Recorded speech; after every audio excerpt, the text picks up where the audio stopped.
Бир жуманын ичинде доллардын курсу бир канча сомго кымбаттап кетти. Кыргызстандын экономикасына АКШ долларынын таасири абдан чоң. Доллардын курсу көтөрүлгөн сайын өлкөдө эң керектүү деген күйүүчү май, тамак-аш, жол киренин бааларында дароо өсүш байкалат. Ошол эле учурда доллар менен кредит алгандардын да үстүк акча кошуусуна туура келет. Улуттук банктын расмий өкүлү Аида Мырзакулова кредит берген ишкерлерге таптакыр жеңилдиктер каралбаганын айтып, төмөнкүлөргө токтолуп өттү. Анын айтымына караганда, башка банктарга кредиттик саясатына жеңилдик кароо боюнча өтүнүчтөр жиберилген. Пандемия вирусуна байланыштуу ушу жабыр тарткан биздин жарандарга жардам катары Улуттук банк өзүнүн дагы банктарга сунушун бергенбиз да.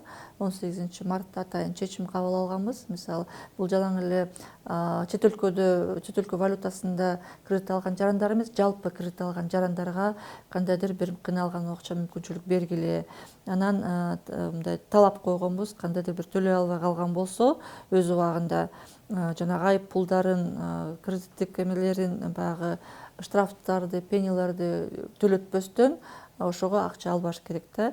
Бирок жылдырып дагы бериш керек. Ошондой эле кредит берүү боюнча өкүл Рамис Карымшаков кыргыз жарандары кредит алууда өзүнүн сабаттуулугу начар экенин айтып, төлөөнүн да жолдорун ойлонушса дейт.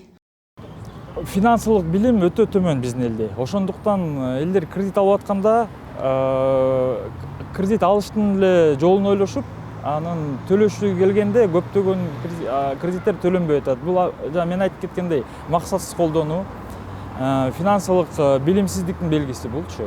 Эмнеге алып атат, пландаштыруу жок.